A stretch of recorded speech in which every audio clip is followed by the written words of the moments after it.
Buenas tardes desde Argentina a todos y todas. Muchísimas gracias por conectarse y por interesarse en este webinar organizado por el CIPS en conjunto con Transform Health. Para quienes no nos conocen, el CIPS es el Centro de Implementación e Innovación en Políticas de Salud, que forma parte del Instituto de Efectividad Clínica y Sanitaria. El CIPS tiene varias líneas de trabajo, entre ellas una de las líneas está orientada a la transformación digital en salud, incluyendo el uso de la inteligencia artificial responsable para mejorar la equidad en salud. En ese punto en particular, desde febrero de este año, hemos desarrollado el CLIAS, que es el Centro Latinoamericano de Inteligencia Artificial y Salud para Latinoamérica, con el apoyo de la agencia canadiense IDRC. Y también hemos y estamos llevando a cabo varios proyectos orientados a la implementación de los 8 principios rectores para la transformación digital en salud, junto con la Organización Panamericana de la Salud. Bueno, en conjunto con Transform Health, que es una coalición de organizaciones a nivel global que promueve los beneficios transformadores de la tecnología y los datos en apoyo a las metas de los Objetivos de Desarrollo Sostenible hacia el 2030, de la cual formamos parte, organizamos lo que se llama la Semana de la Salud Digital, en la cual nos interesa particularmente poner en agenda el tema de la gobernanza de datos en salud. Por esta razón estamos organizando este webinar y próximamente lanzaremos un documento de políticas sobre este tema, y también nos verán bastante en las redes sociales haciendo hincapié en la importancia de conversar sobre la gobernanza de datos. Ahora bien, ¿qué es la gobernanza de datos? Bueno, es el conjunto de principios, políticas y prácticas que buscan garantizar la gestión eficiente y responsable de los datos y guiar su generación, recopilación, almacenamiento y gestión con el fin de optimizar la capacidad de un individuo, de una organización o de un gobierno para la toma de decisiones. Contar con datos hoy es clave para el desarrollo de la inteligencia artificial en el ámbito de la salud y también de otros desarrollos tecnológicos que han abierto un horizonte de beneficios y potencialidades que ya están cambiando radicalmente la investigación y la atención sanitaria. Sin embargo, para garantizar que esta innovación esté centrada en las personas y en sus derechos, es fundamental trabajar en la gobernanza de datos. Bueno, sin más preámbulos, quiero presentar a este reconocido y respetado panel de expertos que se encuentra hoy con nosotros. Cristina Pombo es asesora principal del Departamento del Sector Social del Banco Interamericano de Desarrollo. Es especialista en transformación digital en gobiernos y en ética e inteligencia artificial. May Chomali, que es directora ejecutiva del Centro Nacional de Sistemas de Información de Chile, el CENS. Marcelo D'Agostino, que es jefe de la Unidad de Sistemas de Información y Salud Digital de la Organización Panamericana de la Salud. A ustedes tres, muchísimas gracias por aceptar esta invitación y estamos muy honrados de tenerlos acá.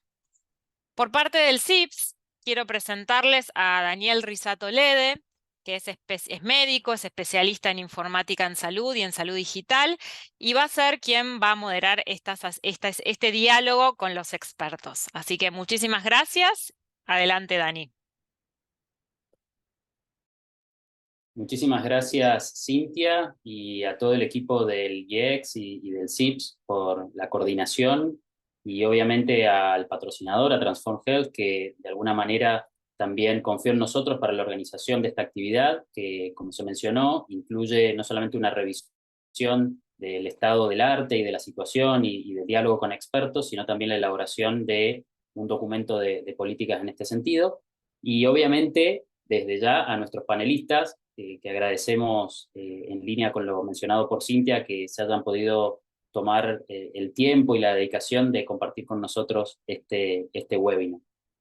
Los principios de gobernanza de datos en salud, que fue una iniciativa de tantas otras que hay a nivel mundial para promover la discusión alrededor tema tan importante en salud y en salud pública, fueron una iniciativa que incluyó o trató de incluir al más amplio abanico de actores, más de 200 colaboradores de 130 organizaciones, en un proceso que incluyó distintos talleres regionales y mundiales, con participación de estos actores, incluso con un periodo de consulta pública, para elaborar los que terminaron siendo justamente los principios de gobernanza de datos en salud, que refieren inicialmente a tres ejes fundamentales que buscan proteger a las personas, promover el valor de la salud y priorizar la equidad. Y quizás por una cuestión casual, también son 8 estos principios comparado con los principios de la transformación digital del sector salud que lleva adelante la Organización Panamericana de la Salud y que busca la transformación justamente de los sistemas de salud a través del uso de la tecnología y del cambio cultural que esto implica. En perspectiva, lo que busca, si hacemos zoom, es generar medidas explícitas para la protección de las personas y las comunidades, crear confianza en los sistemas de datos, garantizar la seguridad de estos datos, a través de medidas destinadas a mejorar los servicios y sistemas sanitarios, promover el intercambio de datos y la interoperabilidad y favorecer la innovación mediante el uso de esos datos, y finalmente mediante la promoción de los beneficios equitativos de los datos y el establecimiento de los derechos de propiedad de esos datos para que justamente no dejemos a nadie atrás y se respeten los derechos fundamentales. En línea con toda esta discusión y sabiendo que cada uno de ustedes tiene un recorrido en lo personal y en lo institucional respecto de estas y otras temáticas de salud digital, nos gustaría proponerles algunas preguntas, la primera de ellas siendo la siguiente. Y quizás puedo preguntarle a Mai que inicie el debate o el intercambio sobre cuáles son las principales brechas y dificultades en términos de gobernanza de datos sanitarios para la implementación de soluciones de inteligencia artificial en la región, que es una de las aplicaciones de los datos respecto de ello. Muchas gracias. Muchas gracias, Daniel y Cintia al CIPS por esta invitación.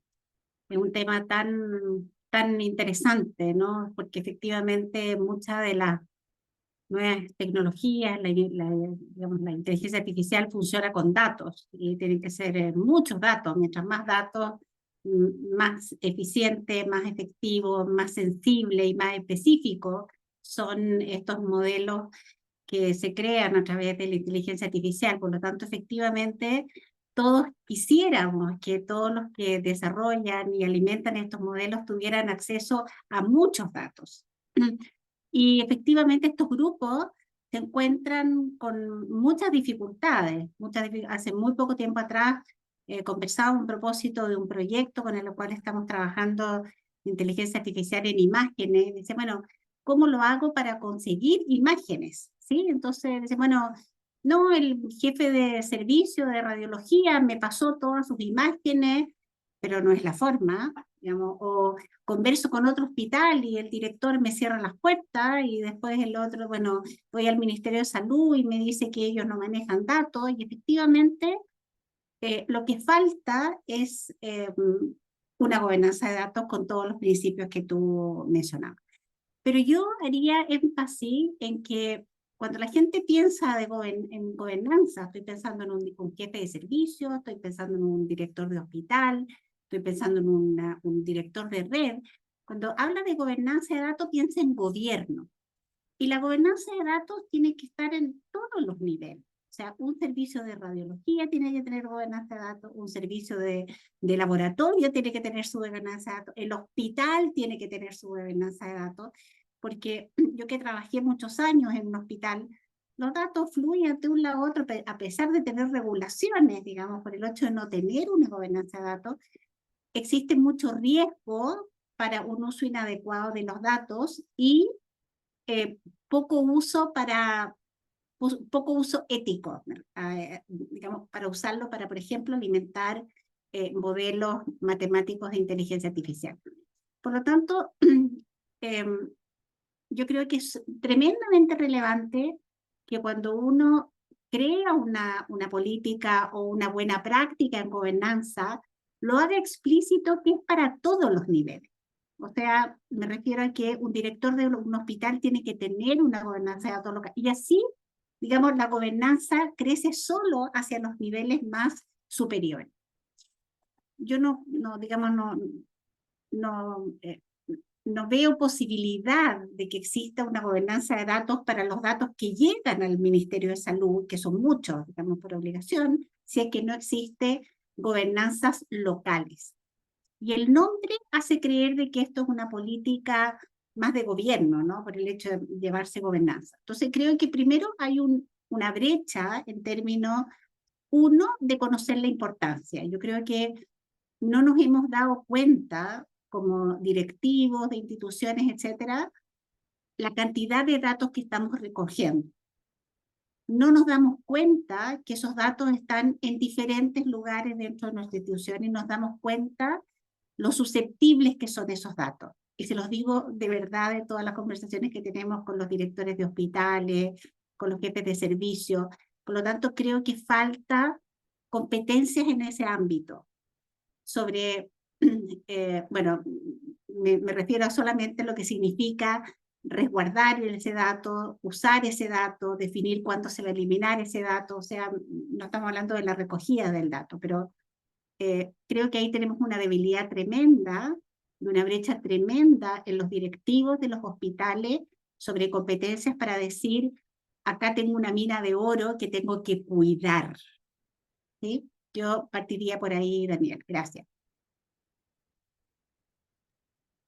Muchas gracias, May, por tu visión al respecto. Y también me gustaría conocer las palabras de Cristina respecto de este tema, de cuáles son las brechas y dificultades principales en gobernanza de datos para inteligencia artificial en salud en la región, desde la perspectiva de un organismo de crédito y que justamente muchas veces viene a apalancar proyectos donde la gobernanza puede ser, digamos, un requisito, pero también una barrera a la hora de llevarlos adelante.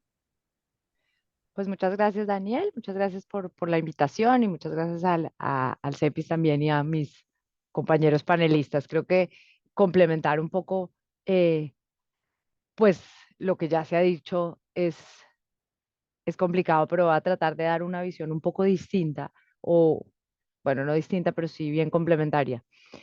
Creo que una de las brechas más importantes que yo veo, no trabajando necesariamente en, en los temas de salud, es que falta una visión de sistema de salud aplicada a las soluciones de inteligencia artificial, o sea, que estas se alimenten de todo el sistema y que promuevan los lineamientos y los objetivos del mismo, ¿no? De forma clara, transparente, equitativa, para que pueda ser utilizada para todo el mundo.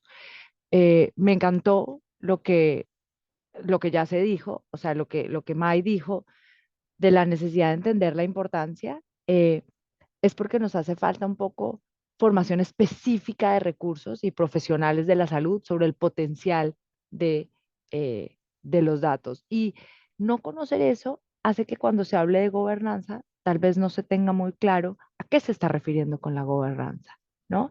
Eh, y lo decía May también, a veces uno oye gobernanza y piensa es solo el gobierno de los datos, sin pensar que el gobierno de los datos tiene un montón de aristas, ¿no?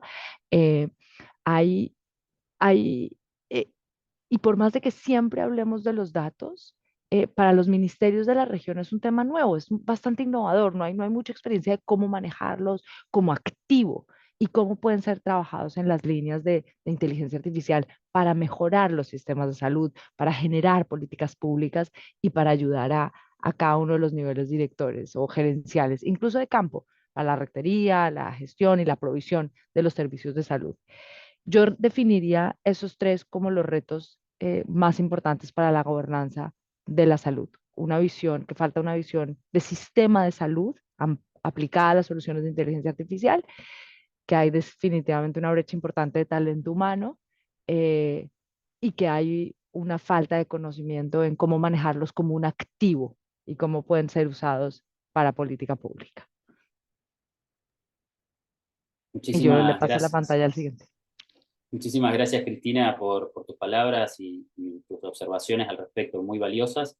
Y también me gustaría tener la visión de una organización que viene siendo el faro de la salud pública desde hace 120 años en la región, pero que además en los últimos 5 años ha establecido una asociación muy fructífera con el Banco Interamericano y con otros organismos para poder ayudar a los países a llevar adelante sus propias estrategias de salud digital, un poco buscando integrar estas falencias y sobrellevarlas.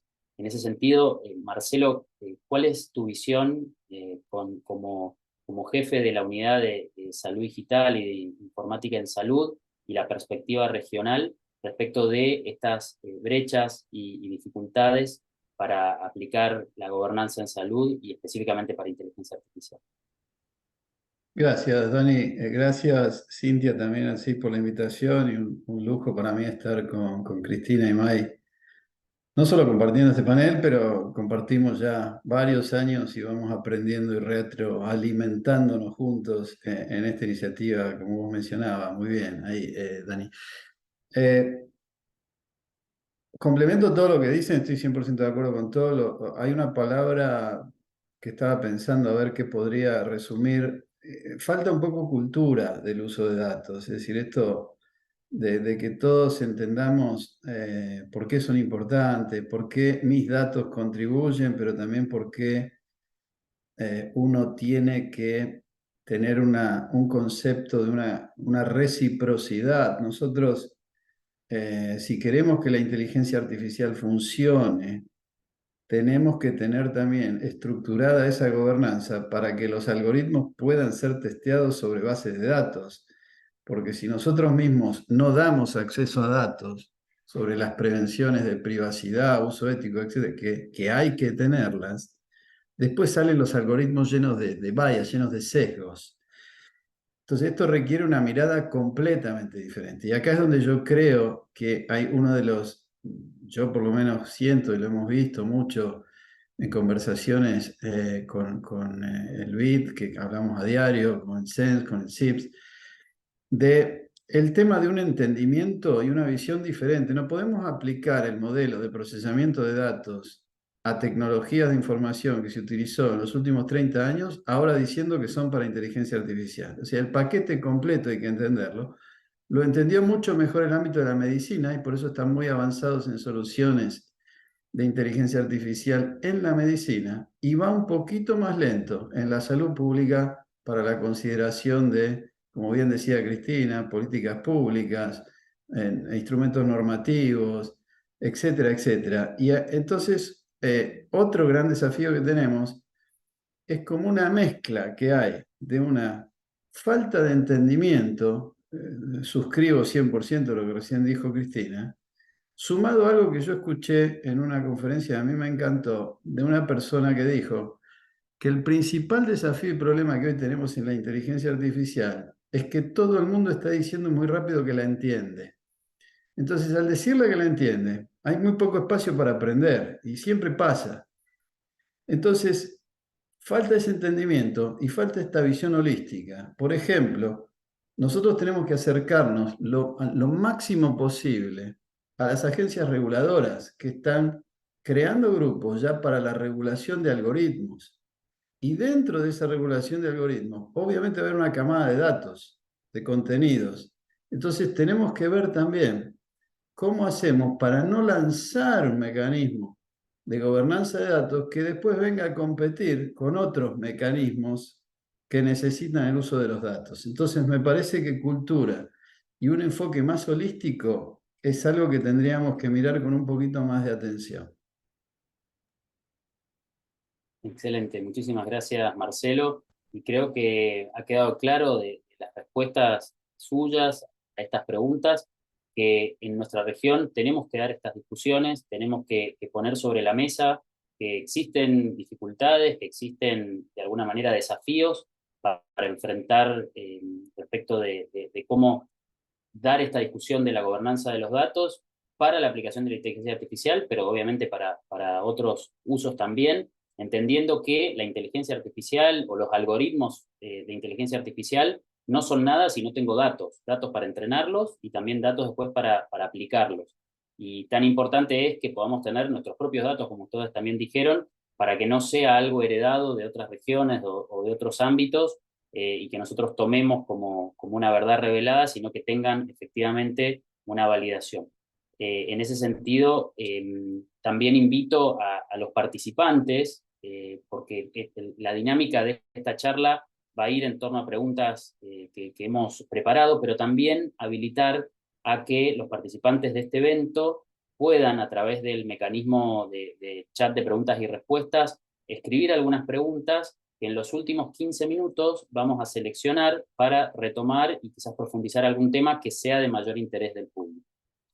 Como segunda pregunta disparadora también para este equipo de panelistas de renombre, me gustaría saber quizás qué acciones puntuales pueden estar llevando a cabo desde las distintas organizaciones, del Banco Interamericano, del CENS y de la Organización Panamericana de la Salud, respecto de promover la gobernanza de datos sanitarios.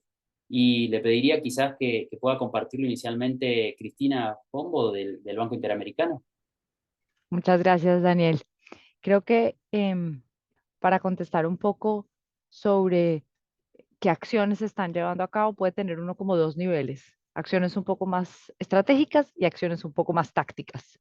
Eh, Creo que desde lo estratégico, el primer mensaje que desde el BID estamos dando desde que empezó todo esto hace, pues, casi que cuando con la entrada del GDPR, cuando ya la gente empezó a ser un poco más consciente de que había que tener cuidado con los datos, es hay que ser intencionales. Y a mí me gusta mucho esa palabra. Hay que ser intencionales a la hora de usar los datos. ¿Y qué me refiero con eso?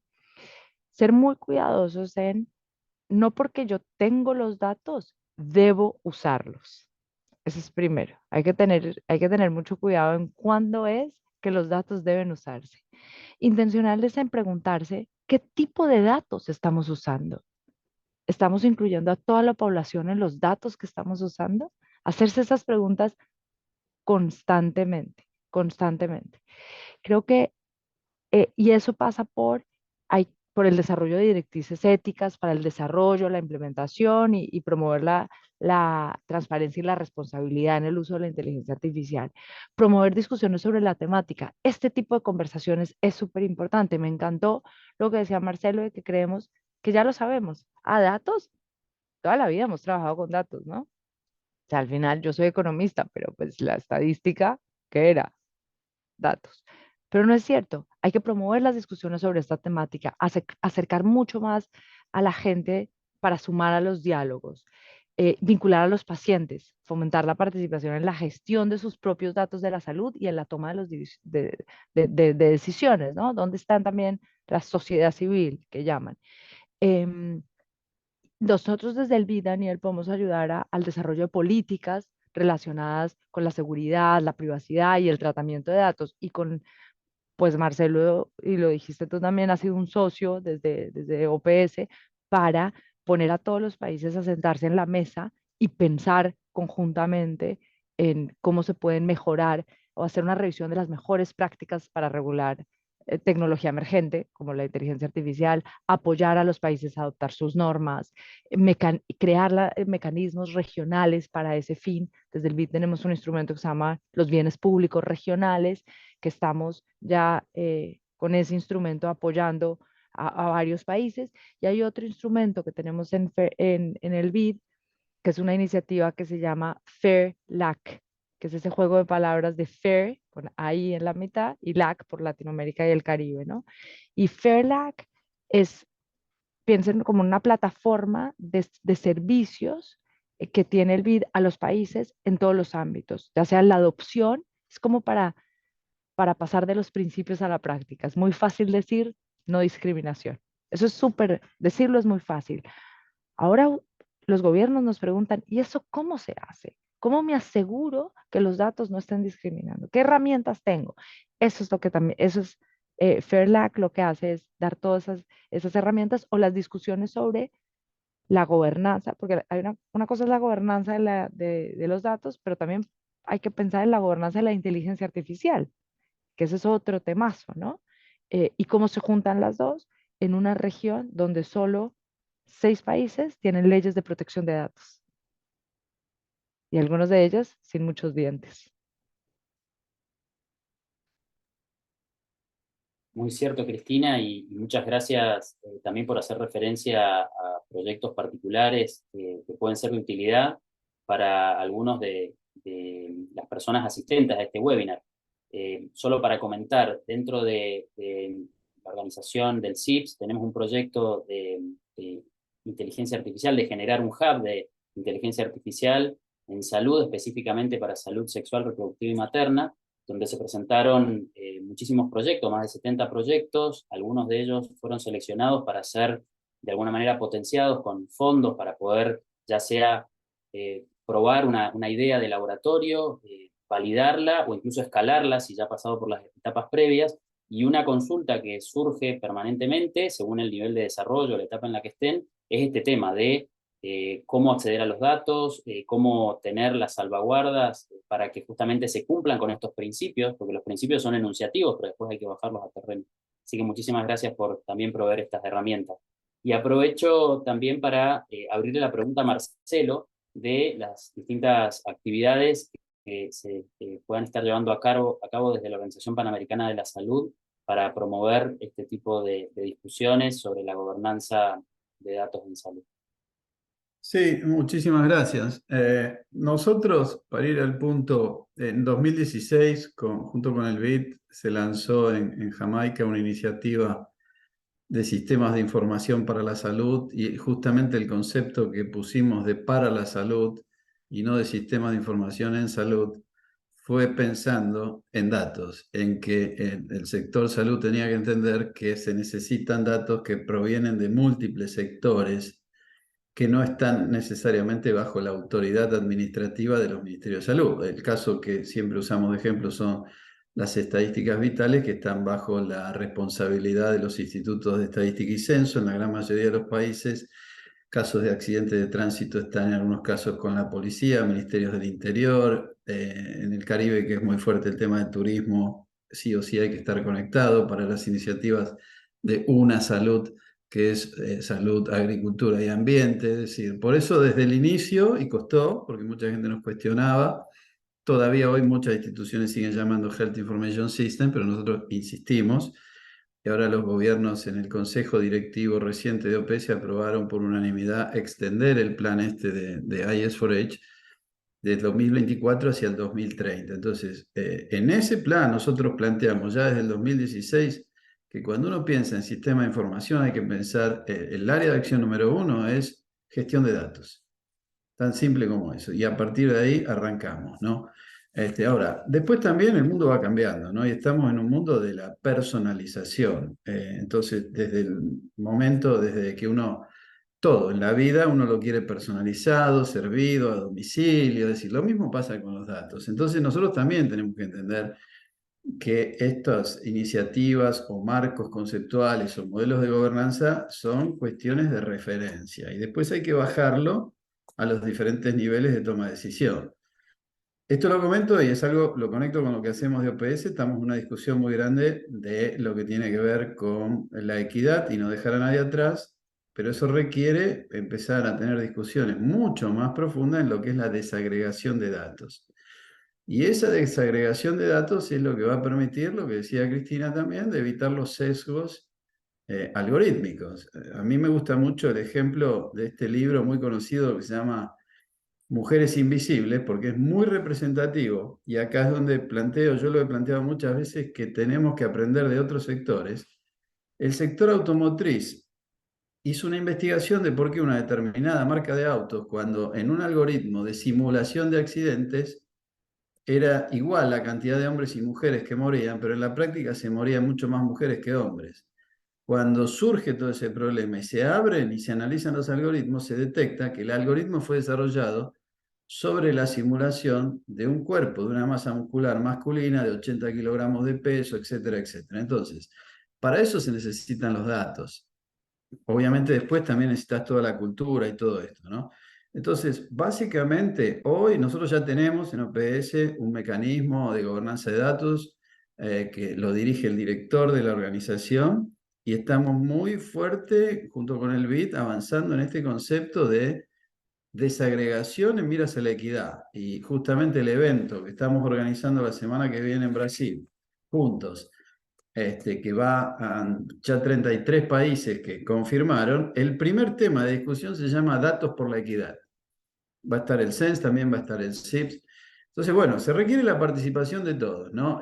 Pero quiero reforzar algo. Creo que de nuevo es el momento de la multidisciplinaridad. Es decir, yo no me imagino esta discusión a lo mejor en el sector financiero. ¿Por qué? Porque esta discusión la tendrían especialistas en gestión de datos. No la tendrían solamente los economistas. Y una de las cosas que vimos con la pandemia, que por ejemplo no estábamos preparados para comunicaciones virtuales 100%, no estábamos preparados para que todo el mundo se quede en casa, porque no se consideraba, por ejemplo, la conectividad y el ancho de banda como un determinante de la salud. Y ahora sí.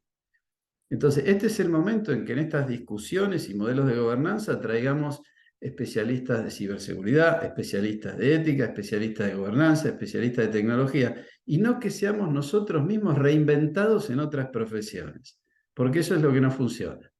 Entonces, en esa línea es donde estamos trabajando en OPS. Muchas gracias a los tres por responder a esta pregunta, de alguna manera interrogante, desde cada una de las instituciones. Yo no te contestaba, Daniel, no me has preguntado. Ah, perdón, May. Discúlpame.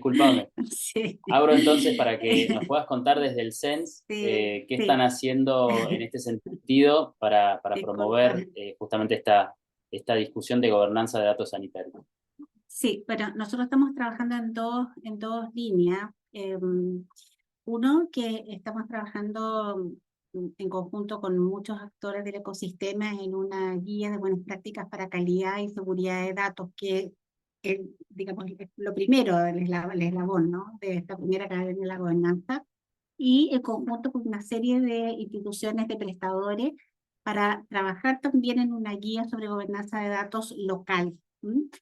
Y todo eso pasa y el proceso, no, o sea, lo interesante de este trabajo no es el resultado que es la guía, sino que es el proceso. O sea, la toma de conciencia que no tienen ningún control sobre sus datos, la toma de conciencia que están trabajando sobre un activo muy valioso, la conciencia que están trabajando de la riqueza de lo que están generando, y también la conciencia incluso a veces de la mala calidad del dato que están generando cuando ya están trabajando un poco más sobre sus datos.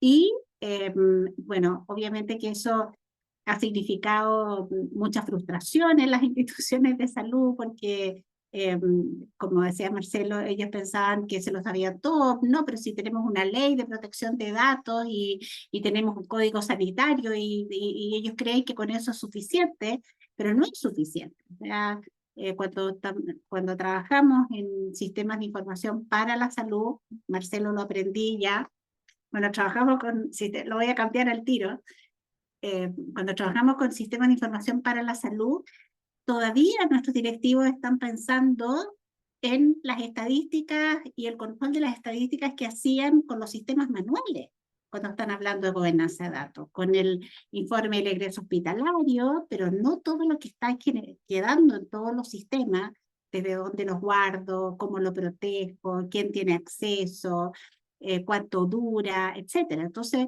realmente el proceso ha sido tremendamente enriquecedor, y yo creo que va a ser mucho más enriquecedor que el resultado final, ¿no? El proceso de formación de este grupo de directivos de hospitales en Chile. Muchas gracias, May. Y ahora sí tenemos la visión de las tres personas y las tres instituciones respecto de estas acciones puntuales. Y con esto me gustaría pasar a la tercera pregunta, que tiene que ver con el desafío justamente de encontrar un equilibrio entre promover la innovación en inteligencia artificial, que ya se ha comentado, que requiere no solamente la generación de algoritmos y de potencia de procesamiento, sino justamente de acceso a datos, pero que al mismo tiempo se garantice la seguridad de la información y la responsabilidad en el uso de estos datos sanitarios o de datos para la salud, porque ya sabemos que no son solamente datos de salud. En esto, Mai, digamos, ¿qué ves vos que se podría plantear para tratar de encontrar justamente ese equilibrio?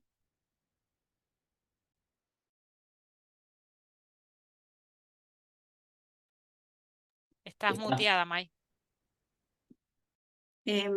Yo decir algo que no sé, digamos, cómo, o sea, primero mencionar de que nuestros países están bastante atrás en relación con, digamos, con las certificaciones de estos algoritmos, de estos modelos, etcétera. O sea, Estados Unidos, Europa, estos son dispositivos médicos.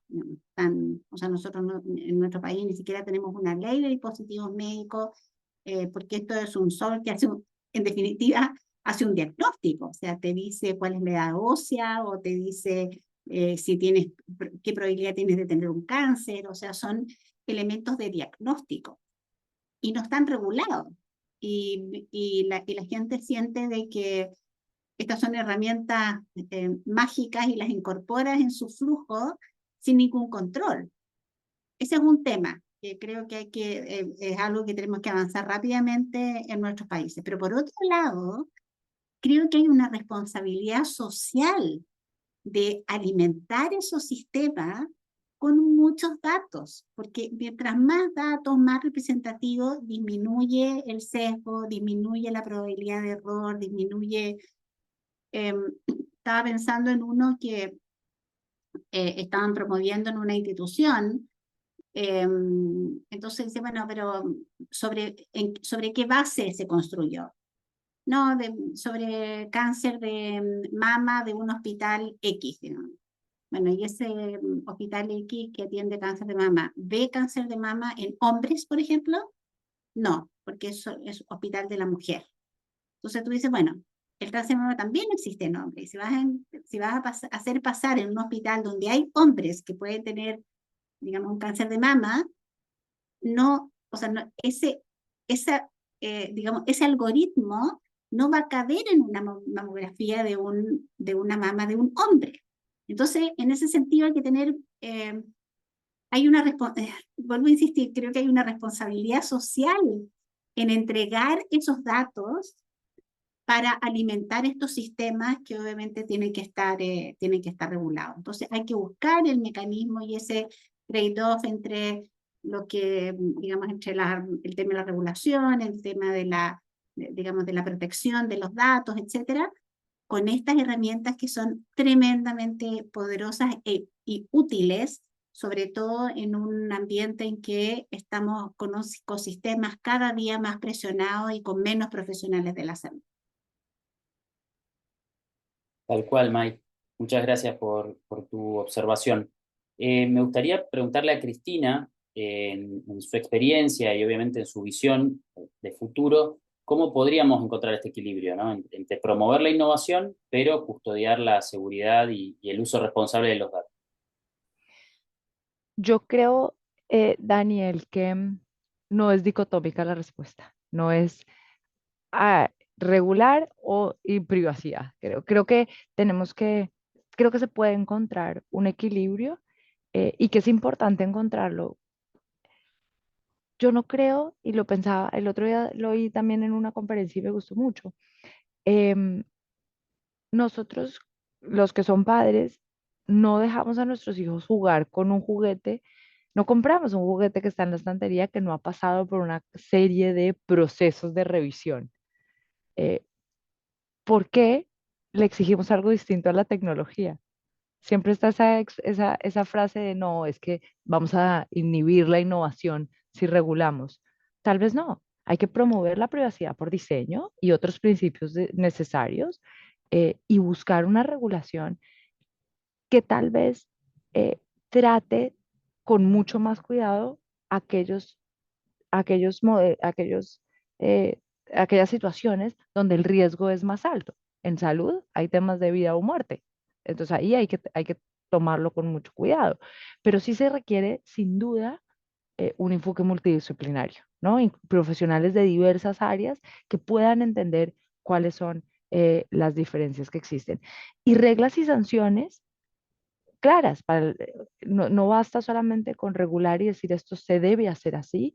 Bueno, ¿cuáles son los incentivos o cuáles son los dientes que vamos a tener para cuando hay temas de seguridad y de ética, tanto para desarrolladores como para usuarios de las herramientas? Aquí en todos los niveles, ¿no? Y fomentar la transparencia de los algoritmos, creo que es vital. Eso nos ayuda a tener ese equilibrio, Daniel, estoy convencida de eso, para que los profesionales de la salud puedan comprender mejor cómo funcionan las soluciones y en consecuencia la justificación de las decisiones tomadas, ¿no? Y eso hace parte por lo que hablábamos al principio de cuál es el entendimiento y la necesidad de este tipo de cosas.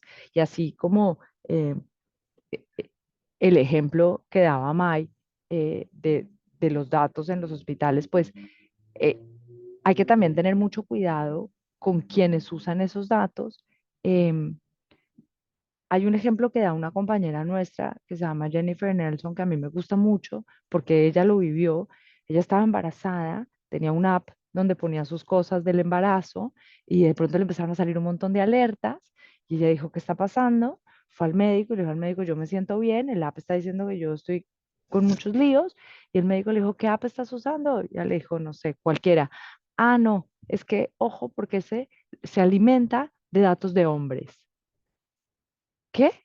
Suena para todo el mundo lo más absurdo del mundo, pero tiene sentido, porque solo hasta 1990 el Instituto Nacional de Salud de Estados Unidos puso como obligatorio la inclusión de datos de mujeres en sus experimentos o en sus entrenamientos de muchas cosas. Entonces, los datos, los set de datos que están disponibles para los emprendedores son los más viejos que no tienen a toda la población. Entonces, muchos emprendedores testean sus desarrollos con esos datos y después nadie se preocupa por decirles, hey, ¿lo actualizó? Y entonces vuelvo a un segundo punto, Daniel, que te decía de ser intencionales en el uso de los datos. ¿Cómo se encuentra el equilibrio entre la innovación en la inteligencia artificial para la salud y garantizar la seguridad y la responsabilidad, siendo muy intencionales en saber cómo se usan los datos, para qué se usan los datos, dónde se usan los datos? Excelente resumen, Cristina. Muchas gracias por ese comentario. Y Marcelo, para cerrar esta tanda de preguntas, consultarte cuál es tu opinión respecto de encontrar este equilibrio que puede no ser dicotómico, como decía Cristina, pero que de alguna manera es aspiracional, de poder fomentar la innovación o no frenarla quizás, pero entendiendo que hay que salvaguardar seguridad y un uso responsable de los datos. Sí, yo coincido con Cristina. A mí me parece que tenemos que acompañar la innovación que ya está establecida. Es decir, no podemos ni siquiera pensar en si lo acompañamos o no. Eso está por encima de todos nosotros. Entonces, lo que tenemos que tener es la habilidad de sumarnos a este tsunami que hoy está, pero también de mantenerlo, porque hay algo que yo mencioné en un par de situaciones que tuve la oportunidad, así como esta. La inteligencia artificial no es algo nuevo. Yo a veces quedo un poco hasta sorprendido de que se lo esté tratando como algo nuevo y que se pone al mismo nivel un algoritmo complejo como es que un auto se maneje solo o un chatbot que si uno pone uno, lo direcciona a tal lugar, dos, que lo atienda. Eso existe hace 30 años. Yo me gradué de la universidad, mi tesis era en inteligencia artificial, muchos años atrás. Cada 10 años aparece y desaparece. El gran desafío que hay hoy es mantenerlo. Ya existieron los sistemas expertos, existieron las redes neuronales, se le van poniendo diferentes momentos. Entonces, yo sí lo que estoy convencido es de que hay que incorporarlo en el día a día. Es decir, esto tiene que estar en la currícula universitaria, hoy no está. Hoy son cursos optativos en el sector salud. Entonces, esto significa, con excepción de uno o dos países, todo lo que es currícula educativa se discute en el ámbito de los ministerios de educación, no en el ámbito de la salud. Entonces, de nuevo, tenemos que tratar de tener este enfoque interdisciplinario, multisectorial, y ahí podemos Mm. encontrar la solución. Pero sobre todo refuerzo, y estaba viendo una de las preguntas del chat, tenemos que tener la habilidad también de aprender de otros sectores. Sí. El sector de finanzas resolvió el tema de interoperabilidad hace 20 años. No entraría en la cabeza del sector finanzas discutir si debería haber interoperabilidad en un cajero automático. No entraría en la cabeza la discusión. Y muchas veces dice, no podemos llegar y este centro de atención primaria maneja sus datos en papel y le echamos la culpa que es una zona vulnerable. Y a lo mejor al lado de ese centro de atención primaria hay un cajero automático o un banco, que con seguridad no está manejando los datos en papel. Entonces, eso es lo que nos falta un poco también para ver, porque hay mucho terreno recorrido y por eso, y con esto cierro, es importantísimo posicionar al sector salud en el marco de las iniciativas de gobierno electrónico. Porque ahí es donde se discuten temas de ciberseguridad, donde se definen estándares, donde se influencian las comisiones de parlamentarios, donde están las grandes inversiones, etcétera, etcétera, ¿no? Esto que decía Cristina, me hiciste acordar, Cristina, escuché una vez a Miguel Porrúa del BID, de gobierno electrónico, él dijo, el problema también que veo hoy es que hay mucha app en busca de soluciones dando vuelta, ¿no? Entonces, todo eso también hay que... Y finalmente, perdón que me exceda en esto, pero yo creo que todos tenemos algo que hacer, porque muchas veces esperamos que lo que decía Mai, que venga la solución mágica porque se pone una ley. Eso no es así. Todas las instituciones, chicas, grandes y personas, tenemos algo que hacer con el tema de aportar a la cultura de manejo de datos. Entonces yo creo que por ahí podríamos encontrar, y bueno, espacios como este ayudan muchísimo, ¿no? Muchísimas gracias, Marcelo, y a los tres panelistas en general por esta discusión tan rica. Nos quedan un poco más de 5 minutos y me gustaría cumplir con nuestra audiencia en el sentido de que, bueno, somos más de 100 personas conectadas hoy, estamos muy contentos de eso y han surgido muchas preguntas, lamentablemente quizás no vamos a poder abarcarlas a todas, pero quizás algunas de ellas, como para plantear, y en la medida que ustedes quieran, que uno pueda responder a alguna de ellas, que yo vaya planteando, y si alcanzamos a tomar 2 o 3, ideal. Una que nos parece súper interesante, la plantea Frank, que dice que no tendríamos que olvidarnos que la fuente de los datos, en muchos casos, digamos, como proveedor de datos o porque se estén haciendo mediciones, es el individuo, el ciudadano, de datos de salud o de datos para la salud. Entonces su pregunta es, ¿cómo elaboramos legislación, regulación que tome en cuenta esta perspectiva y los derechos de cada individuo, no solo como pacientes, sino como ciudadanos con derechos? ¿Mai? Sí. Hace no mucho tiempo atrás hicimos a propósito, un proyecto que estamos haciendo, o sea, no haciendo, digamos, colaborando con una universidad sobre, digamos, inteligencia artificial. Hicimos una consulta sobre quiénes son los que tienen mayor problema en compartir los datos. O sea, o cuán disponibles están, digamos, para estos efectos. Y digo que los que menos complicados están, los que estaban más dispuestos a compartir sus datos para ayudar al resto de la sociedad eran los propios pacientes. En el sentido de que decía, bueno, o sea, obviamente anonimizados, ¿no es cierto? Pero si mi caso le va a servir a otro, están mucho más disponibles de lo que uno piensa. Efectivamente, todas estas cosas pasan digamos, obviamente porque el dueño del dato, el dueño del resultado de la imagen es el propio paciente, ¿no? El problema digamos, desde un pensamiento que yo he tenido hace un tiempo, que dice, bueno, lo que tenemos que hacer es que tenemos que pedir consentimiento informado a los pacientes para usar ese dato para un uso secundario, para alimentar la inteligencia artificial.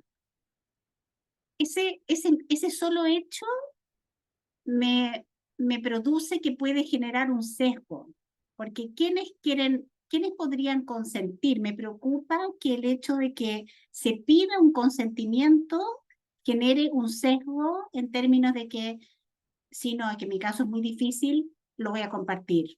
no, yo no tengo nada, no lo voy a compartir. No sé si me explico lo que quiero decir. Entonces me preocupa que cualquier legislación que venga, es decir, le vamos a preguntar uno a uno si quiere o no quiere. ¿Qué pasa en aquellas, digamos, poblaciones más desposeídas, que tiene más temor? La probabilidad que digan que sí o que se vean coartados, digamos, a decir que sí, todos digan que sí, versus otros más educados que todos van a decir que no. O sea, puede generar me preocupa eso. ¿Mm? Como reflexión, no tengo la respuesta. ¿Mm? Muchas gracias, Mike. Me hace acordar a una experiencia, escuché la semana pasada en otro encuentro que también trataba sobre salud digital y específicamente sobre justamente cómo se promueven este tipo de estrategias de salud digital y de marcos regulatorios, y en países incluso más avanzados donde masivamente se le ha planteado a la población que pueda definir por adelantado cómo debería ser el uso secundario de sus datos de salud, de sus datos para la salud, y a veces eso tiene como una respuesta contraproducente, que es que la gente dice no, por las dudas no quiero estar, porque no tiene claro para qué, porque no tiene claro cuál va a ser el beneficio, un poco en esto de que te traía Cristina más temprano, de decir con propósito, digamos, para qué estoy aportando los datos, porque todo el tiempo los ciudadanos del mundo estamos proveyendo libremente un montón de datos, muchas veces, digo, históricamente se ha hablado de las redes sociales y demás, quizás hasta hay un mal uso de ese dato compartido, pero porque sentimos que hay algo a cambio, ¿no? Yo de alguna manera genero vínculos, comparto con seres queridos, tengo, digamos, a veces intangibles de ganancias, entonces quizás también el desafío es cómo demostramos que esto va a volver a la sociedad, así como se plantea en estudios de investigación. Y otra de las preguntas planteaba eso, es decir, bueno, si para estudios de investigación uno pone un consentimiento informado, le explica al paciente por qué se está haciendo esta intervención, incluso aceptando el riesgo que puede incurrir en tomar una medicación experimental y demás, ¿por qué no plantearlo desde ese lugar? En decir, bueno, usted quiere compartir los datos, este va a ser el uso que se les va a dar, este puede ser el riesgo, el beneficio, y de esta manera vamos a mitigar eventualmente potenciales problemas que puedan surgir, porque sabemos que a veces también la seguridad no es un todo o nada, sino que hay un continuo y puede haber, digamos, ciberataques, puede haber filtraciones. Entonces, también saber qué medidas se podrían poner para prevenir, pero también para mitigar riesgos, podría hacer que la sociedad confiara a la hora de tener que decidir esto. ¿Alguna observación de ustedes en este sentido, de la comparación entre la investigación tradicional clínica y esta nueva manera podríamos decir, de real world evidence, de análisis de datos de usos secundarios, donde uno quizás da por adelantado sus datos y donde se le busca el propósito o el uso posteriormente? Cristina. Creo que aquí es mejor que contestes tú, Marcelo, sinceramente. No, yo la verdad que estaba reflexionando mucho soy un poco reiterativo con esto de aprender de los otros sectores. Yo no recuerdo que en los últimos 10 años el sector financiero me haya contactado a decirme si yo estoy preocupado por los datos que tengo en el cajero automático y en mi cuenta bancaria. Y les puedo asegurar que si hacemos una encuesta, si a una persona le preocupa más que le hackeen su cuenta bancaria o su registro médico, va a decir que le preocupa mucho más que le hackee la cuenta bancaria. Entonces, ¿por qué digo esto? Porque me parece que tenemos que poner las cosas en contexto. Yo creo que tenemos que tener primero un sentido de comunidad de realmente qué es lo que preocupa. No se hicieron investigaciones, muchas veces se dice la gente está preocupada, no hay investigaciones que muestran la evidencia de esa gran preocupación. Hay muy poquita, casi nula jurisprudencia de gente que haya hecho reclamos legales, pero entonces muchas veces, yo en mi vida pasada dirigí comunicaciones, está el concepto de comunicación de riesgo. Entonces, en lugar de generar un sentido de comunicación preventiva, estamos generando toda una comunicación como asustadora y generando un montón de cosas alrededor.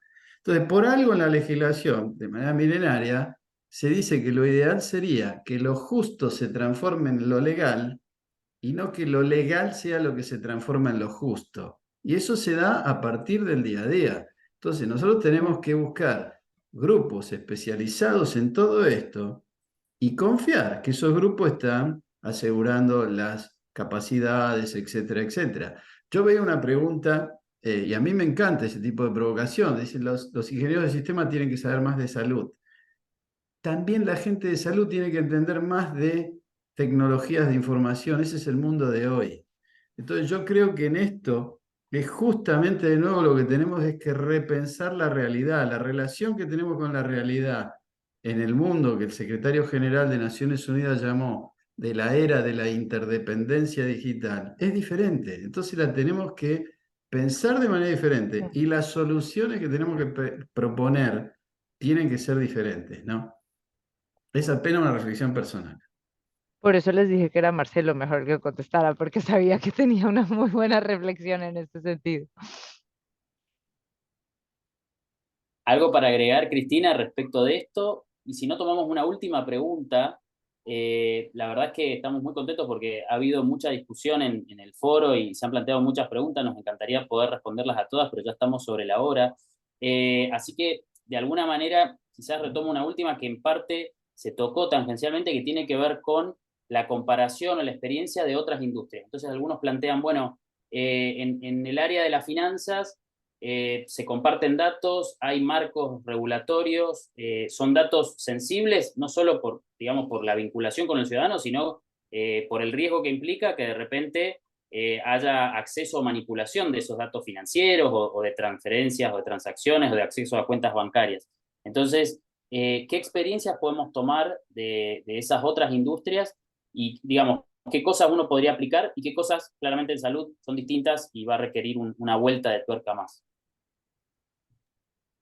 May levantó ¿Cristina la o mano. May? Ah, May, May levantó la Sí, mano, no, después yo complemento. sí, gracias. no, yo había levantado la mano por otra cosa, pero yo creo que tenemos historia en salud de importar modelos. Por ejemplo, todo el modelo de seguridad en la práctica clínica fue importado de la aviación. O sea, y fueron a buscar a los aviadores y ahí aparecieron los checklists de los, digamos, para la pausa de seguridad. O sea, yo creo que experiencia tenemos que ser un poco más humildes e ir a buscar a los otros para que nos vengan a enseñar cómo lo hicieron. Yo creo que no tenemos otra franquicia, pero me quería referir a algo que pusieron en el chat sobre la formación de pregrado.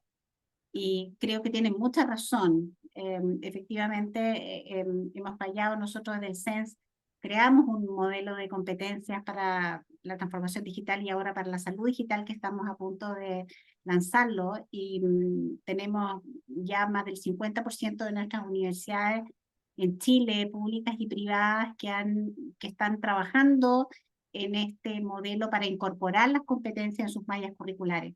Si eso no ocurre, vamos a seguir teniendo, digamos, enfermeras y doctores que están, digamos, sin conocer estas competencias tan nuevas. Así que quería agradecer el punto y comentar el punto que puso alguien de México, creo que fue.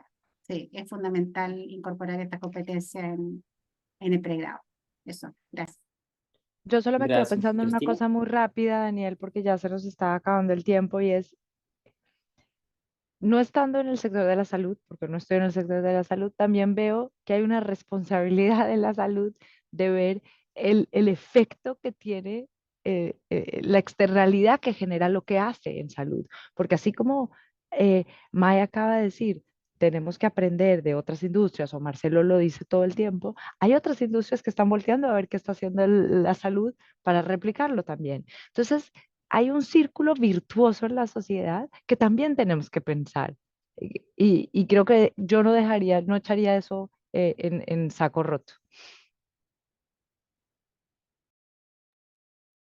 Excelente. Muchísimas gracias a los tres, a May, a Marcelo, a Cristina, por haber compartido con nosotros esta hora de discusión y de debate, por haberse animado también a las preguntas del público, que estas claramente no vienen conversadas con antelación, entonces también es todo un desafío y poner en tensión lo que uno sabe, lo que uno propone, de alguna manera comunicarlo. Así que los invitamos a continuar participando en este tipo de eventos, desde ya los que organicemos desde el CIP, desde el IEX, y en otras instancias que sabemos que se están generando para discutir este y otros temas en sistemas de información para la salud. Le dejo la palabra a Cintia para el cierre. Bueno, no, nuevamente agradecerles a todos a los panelistas y a los participantes. La verdad es que quería hacer como una especie de resumen de todo lo que dijeron, pero fue tan interesante todo que creo que me va a faltar tiempo, pero me fui anotando como muchas frases y cosas que la verdad es que me parece que es buenísimo empezar a hablarlas abiertamente, y ese era el objetivo de este webinar, empezar a ponerlo en la agenda, aunque también, digo, ustedes, los panelistas ya lo están poniendo en la agenda hace bastante. Pero me quedo con una primera oración que dijo Maya al principio, cuando habló de que los datos son una mina de oro que tenemos que cuidar. O sea, me pareció como muy sencillo y que resume mucho, digamos, ¿no? La importancia de la información, de cómo la tenemos que usar, el uso intencional que mencionaba Cristina, y el cómo que tengo que cuidar hace referencia justamente a esa gobernanza, ¿no? Así que, bueno, nada, me pareció como muy sencilla y representativa. Bueno, estamos pasados de tiempo, así que nuevamente mil gracias y tanto a los participantes como a los panelistas esperamos volver a vernos y seguir discutiendo sobre estos temas tan importantes. Que tengan una linda tarde y bueno, nos vemos en la próxima. Muchas gracias a Muchas todos y gracias. todas. Muchísimas gracias. Chao. Adiós. Gracias. Chao, muchas gracias. Gracias y saludos Chao, a todos los chao. que se conectaron.